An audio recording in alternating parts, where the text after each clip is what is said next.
Chapter 8. Owning your voice, no more, whispering in spaces. You were born to fill. There was a time when I lost my voice, not physically. I could still speak, but I stopped using my words to honor myself. I silenced truths to avoid conflict. I buried feelings to keep peace. I told half stories because the whole ones felt too heavy to share. And eventually, I began to believe my silence was strength. But let me be honest, silence isn't always strength. Sometimes it's fear in disguise. The silent agreement. Every time you quiet your truth to make someone else comfortable, you sign an invisible contract that says, your comfort matters more than my clarity. Every time you swallow your needs to avoid being too much, you teach the room that you're okay being overlooked. And after a while, the world gets used to the quieter version of you. The version who nods along. The version who makes herself small. The version who feels deeply but says little. That version is not your truth. That version is your coping.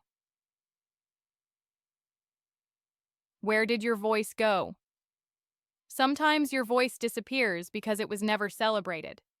Maybe when you spoke up as a child, you were labeled disrespectful. Maybe when you expressed your emotions, you were told to get over it. Maybe when you told the truth, someone punished you for it. So your voice didn't feel like power. It felt like risk. And risk, especially in relationships, often gets traded for silence. But here's what I had to learn the hard way. The longer you silence yourself, the more you forget how to speak.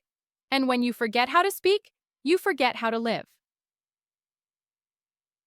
The power of hearing yourself again.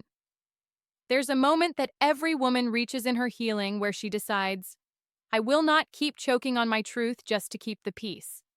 For me, it started small.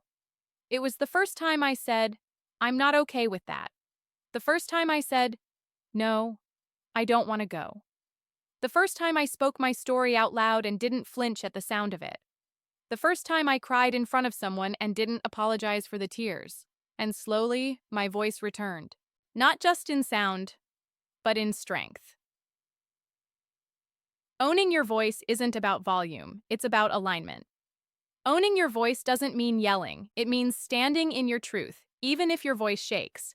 It means telling your story before someone else tries to rewrite it. It means speaking clearly about what you want, what you need, and what you will no longer tolerate.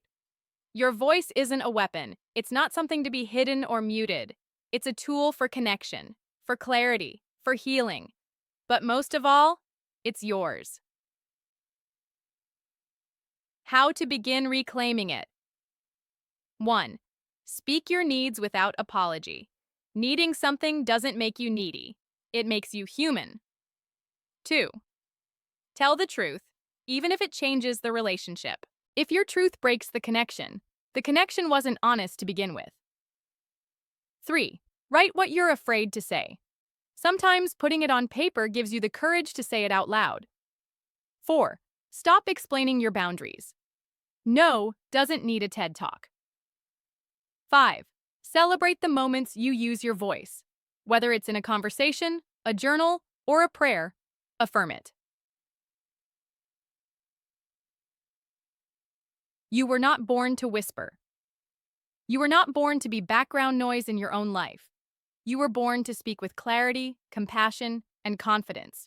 You were born to ask for what you need, to say what's true, to honor what's inside of you, even if no one else agrees.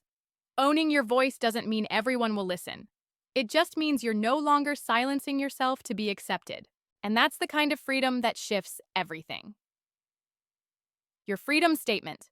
I don't whisper my needs anymore. I don't shrink to make others feel secure.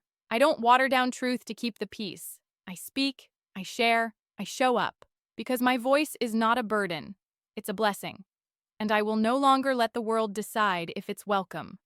I was born to speak. And now, I do.